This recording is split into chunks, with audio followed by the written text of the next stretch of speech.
Today on the podcast, we have some breaking AI drama. Connor has been on LinkedIn recently talking about Perplexity, which up to this point, this is a company that Connor and I have both spoken very highly of. We both use. Connor's a paid subscriber of Perplexity, for goodness sake. Like there's no there's no ill will for no good reason here. But there's been some interesting things happening recently that have caused a little bit of kickback, a little bit of criticism to Perplexity. We want to break down what's going on. So Connor, I know you've been talking about this on LinkedIn. You've had some really a really spicy post recently that a lot of people are reacting to. Tell us what's happening with Perplexity. Jaden, I had been shouting Perplexity from the rooftops. I know that I was at least one of the first 15,000 subscribers to Perplexity. I think probably earlier than that. It replaced Google search for me. Even to right now, I actually, in full disclosure, I just Jaden, right before we came on the air here, I was like, I wonder what Perplexity would say about this. And Perplexity, in fairness, did a great job. But let me just sort of say that let me read my very short LinkedIn article header, which just only says this. Don't worry, it says this. Uh, I'm a huge Perplexity fan, but accusations against it are growing. Elizabeth Lapato, who works for The Verge, writes, and this is her quote: "I'm not the one who's telling you the foundation of Perplexity is lying to dodge established principles that hold up the web. Its CEO is telling you," right? This is the thing, right? We live in this highly opaque world, as I kind of say, with potential of dishonesty is huge and really dangerous. I'll also say this: our friend Paul Rater over at the Marketing AI podcast, fantastic podcast. This is what Paul said in response to my post. He said, if you listen to the recent Lex Friedman interview with Arvind, who's the CEO and founder, it's very clear that he has a proud history of pushing the limits of what's ethical and legal in his research and business practices by his own admissions. For example, creating a bunch of fake academic Twitter accounts to access Twitter data pre-Elon and scraping LinkedIn data against the terms. I also love Perplexity, but I would not be in the least surprised if there are some questionable business practices underlying the technology. That's Paul Rater's quote on my LinkedIn. So let me just break it down for a second, Jane, and then I want you to respond to all this, because Paul Rater, Marketing AI, fantastic podcast. Check it out. Is absolutely right. This Arvind is the one that has been bragging about this for a long time. The Verge has a phenomenal article. Forbes was talking about all this, but let me just kind of like read you. In fact, you know what, Jade? Hold on, let me grab it for a second. I'm just going to read you what Perplexity says. Sorry, one Go second. straight to Okay. the Yeah, source. here, straight to the source. This is, in fairness, this is what Perplexity said, because I looked at this earlier. Based on the recent reports from The Verge, Forbes, and other sources, here are some key points about the controversy surrounding Perplexity AI. Number one, content scraping. Perplexity AI has been accused of scraping content from various websites, including those with paywalls, without proper authorization or respect for robots.txt files. Number two, plagiarism accusations. Forbes was scathing in their article. Forbes accused Perplexity of plagiarizing their content, including an investigative piece about Eric Schmidt's drone project without a proper attribution. Number three, bypassing restrictions. Investigations by Wired and other outlets, right? So now we're up to Forbes, Verge, and Wired, and other outlets suggest that Perplexity uses undisclosed IP addresses to bypass website access restrictions. Misattribution. This is number four. Perplexity's quote unquote pages feature has been criticized, for creating AI generated content that closely resembles original articles without adequately crediting the source. Ethical concerns, raised ethical use about blah, blah, blah, like about aggregation, etc. The Srinivas, I think Arvind Srinivas, I apologize if I'm missaying that, has defended the company, saying it's an aggregator of information. But Jaden, that's where we are. So it's not about, what Rabbit was doing with their device, which seems to be, oh, we created this large action model, which is actually not really a thing.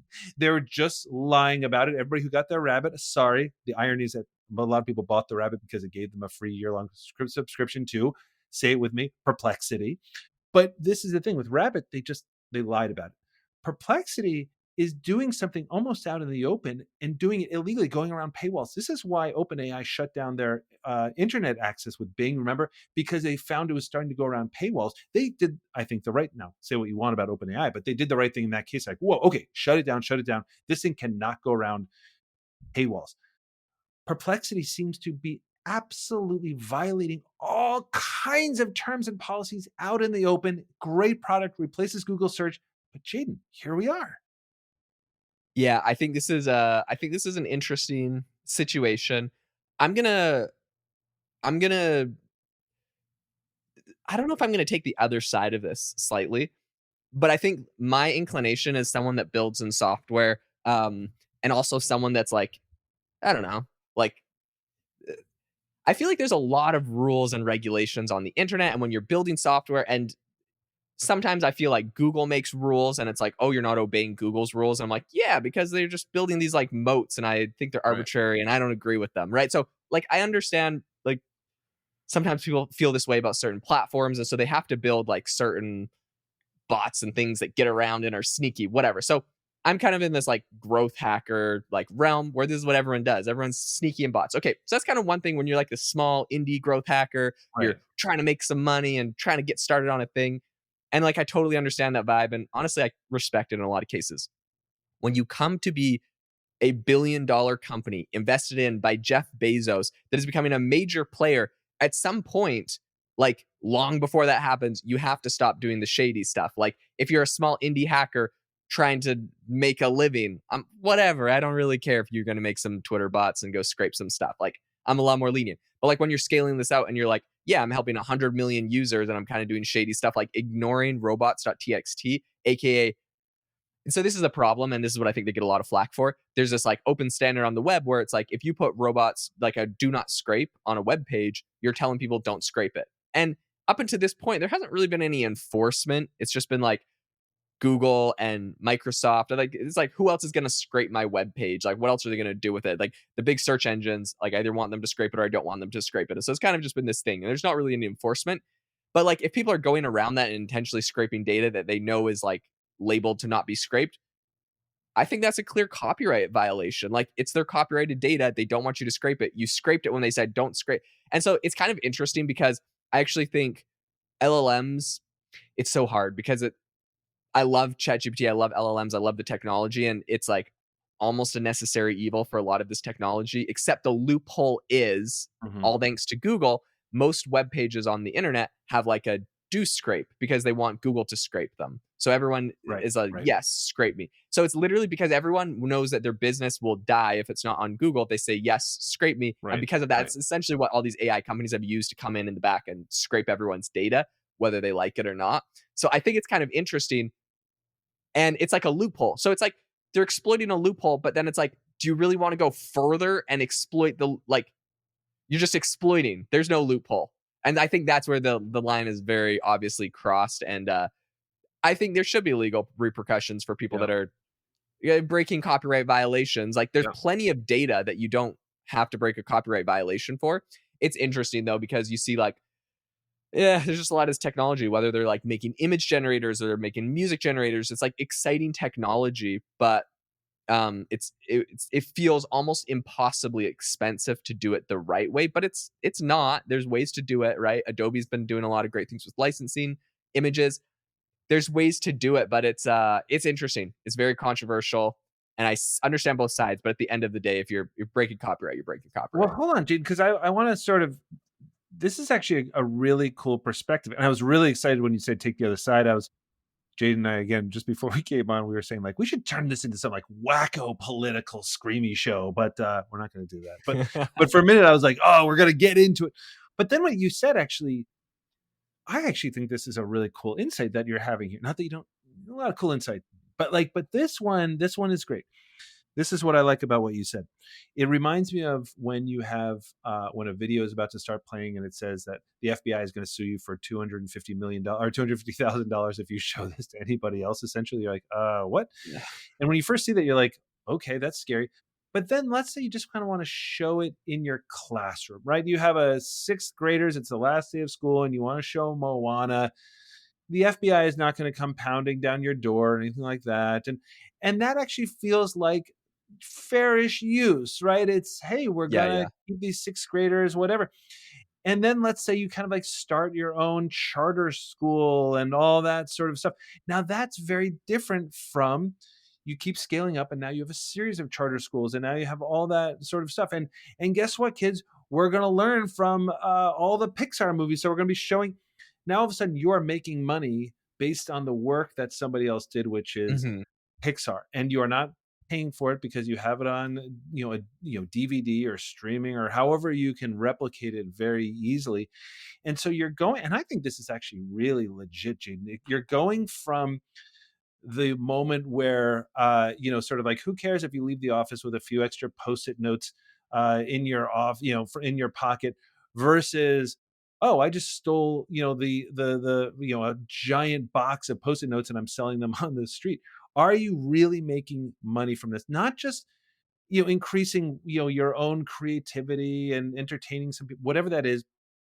And we can't, I know it's hard to define the threshold, but what I hear you saying, and I just want to sort of like make sure I understand, there's a line, and you've been in both these worlds, because AI boxes now actually looks like it might be something actually pretty big, and it's, I've sort of started to see it, looks amazing. But there's also little Jaden who's, hey, I'm just messing with all these things and trying to do it. But now as soon as you have all this investment with AI box, you're like, okay, time to play by the rules. Is that about right? Yeah, 100%. Yep, that's 100%. It's like, in college, I started probably 10 different companies, different software things, different projects, different I was always trying different things. Most of them failed. A couple of them worked, and I still make money from them to this day, like projects I did back then. But they were all like really growth hacker and just like trying to find a loophole and like trying to find some alpha because like I'm a poor college kid just trying to survive, whatever. Like to those people, I'm not going to sit here and say you have to follow all the scraping rules and everything Google sets. This billion-dollar company is going to dictate like you trying to make like a couple $1,000s to pay for some college thing doing something, whatever, right? I don't care about that. And that doesn't matter, whatever. But like, yeah, as soon as you scale this and you're a serious software company, you have venture backed, lots of money. It's like you have the resources, just do it correctly. There's no reason why you got to do it in a sketchy way. And it's like, well, it's expensive. It's like, be creative. You can Yep. figure it out. I love Make this. make synthetic data. Go build, make a partnership with a company that's got the data and give them some equity in your company. Like do whatever you got to do. There's a way to be creative and do this right. You got the resources. You're a big company. You're scaling. So yeah, exactly. I I think I I I think I that love it. hits it. I love it, and I love that. I love that you sort of like from that perspective have sort of broken that out. That actually helps me change my thinking on it, because that means that we don't have to demonize Arvind like for doing it, but you can sort of say like, yeah, but you're doing it 4 years too late. Do you know what I mean? Like you've sort of like Yeah. you're now doing it to get it to earn $1 billion in an evaluation, and more now. It's worth way more over $1 billion. So that's the moment. And I love that parsing out of this. By the way, let's just be super clear as I wrap here. Let's be super clear. We're not defending Perplexity. I think what Jaden is sort of shining some light on is like, hey, look, if you're a tiny little startup and you're sort of, checking some data, all that kind of stuff, that makes sense. What Perplexity is doing is at the moment, sorry, love Perplexity, but it is unconscionable. You can't take that. You can't take sort of like the sources from Forbes and everybody else.